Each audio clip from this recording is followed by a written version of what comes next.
Bharatiya Janata party के वरिष्ठ कार्यकर्ता मधुकर त्यागी जी के सम्मान में, उनके अभिनंदन में आज हजारों सामाजिक लोगों ने मधुकर जी का स्वागत किया। मैं भी भारतीय जनता पार्टी की ओर से मधुकर जी के पार्षद बनने पर, नॉमिनेट होने पर अपनी ओर से बहुत बधाई और शुभकामनाएं देता हूं और साथ ही भारतीय जनता पार्टी और भारतीय जनता पार्टी के शीर्ष नेतृत्व का आभार व्यक्त करता हूं कि जिन्होंने मधुकर त्यागी जी पर भरोसा जताया, इनके व्यवहार पर, काम पर भरोसा जताया और नगर निगम में पार्षद के रूप में उनको नामित करके भारतीय जनता पार्टी की शक्ति और सामर्थ्य को बढ़ाने का काम किया। तो इसके लिए भारतीय जनता पार्टी का शीर्ष नेतृत्व आभार और धन्यवाद के पात्र है। हम सब कार्यकर्ता भारतीय जनता पार्टी के इन उत्कृष्ट कार्यों को समाज में प्रेरणा के रूप में प्रयोग करते हुए 2027 में फिर से भारतीय जनता पार्टी को प्रचंड बहुमत के साथ सरकार में लाने के लिए काम करेंगे। उम्मीद है मधुकर जी का राजनीतिक सफर सफल होगा और आज जो हजारों भाई बहनों ने, समर्थकों ने आज आके मधुकर जी को, भारतीय जनता पार्टी को आशीर्वाद दिया, इन सब के सहयोग, इन सब की मदद से भारतीय जनता पार्टी फिर उत्तर प्रदेश में सरकार बनाने के लिए सफल। 5 अप्रैल को 11 बजे गाजियाबाद के घंटाघर रामलीला मैदान में सृष्टि के रचयिता भगवान महर्षि कश्यप जयंती का विराट महाकुंभ का आयोजन होना निश्चित है, जिसमें उत्तर प्रदेश सहित देश के बहुत सारे प्रदेशों से हजारों हजार अनुयायियों का आना संभावित है। मैं आज सभी उन जनप्रतिनिधियों का, संगठन शिल्पियों का और उससे भी सम्मानित भारतीय जनता पार्टी के पक्षधरों का, आसपास के क्षेत्रों से आए हुए मातृशक्तियों का, बुजुर्गों का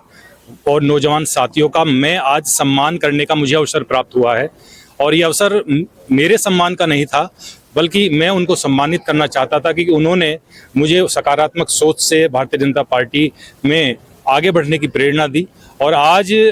दायित्व भारतीय जनता पार्टी का हर कार्यकर्ता निभा रहा है, लेकिन इस दायित्व का जो कद है वो एक सीढ़ी ऊपर हुआ है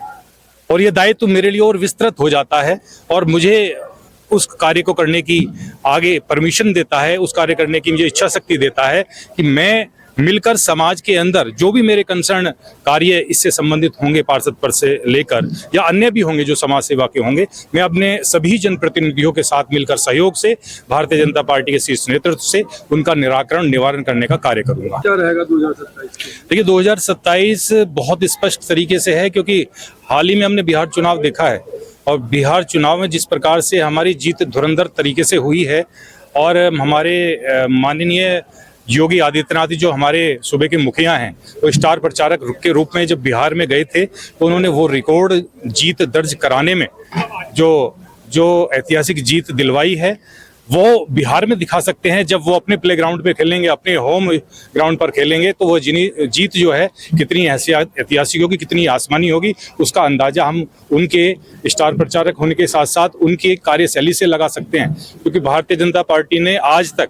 शीर्ष नेतृत्व के, आज केवल उत्तर प्रदेश को मैं रोल मॉडल मान के कह रहा हूं कि आप ये देख सकते हैं कि आसपास के प्रदेशों में जो भी कार्य चल रहे हैं, हर प्रदेश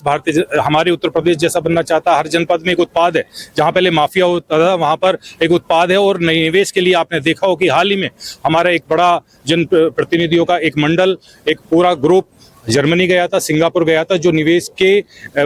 जो आयाम है उनको स्थापित करने के लिए उत्तर प्रदेश में आने वाले समय में आप देखेंगे कि रोजगार किस प्रकार से प्रखर होगा। और मोबाइल इंडस्ट्री की भी बात मैंने कई जगह बताई थी और हमें पता भी है कि उत्तर प्रदेश, केवल नोएडा में इतना उत्पाद हो रहा है मोबाइल इंडस्ट्री में कि 50% भारत का जो मोबाइल है वो निजात हो रहा है। तो जब सारी चीजें निकलकर एक विकास की तरफ इशारा कर रही हैं, तो आप सुनिश्चित कर लीजिए कि 2027 छोड़िए, आगे के जो भी चुनाव 50-60 साल तक होने वाले हैं, जब भारतीय जनता पार्टी राष्ट्र धर्म को लेकर आगे चल रही है, वो सनातन मूल्यों को आगे बढ़ाने का कार्य कर रही है, तो ये हमेशा रहने वाली है, बात 27 की नहीं है। ताज़ा तरीन खबरों के लिए हमें सब्सक्राइब करें और हमारे बेल आइकन को प्रेस करना ना भूलें।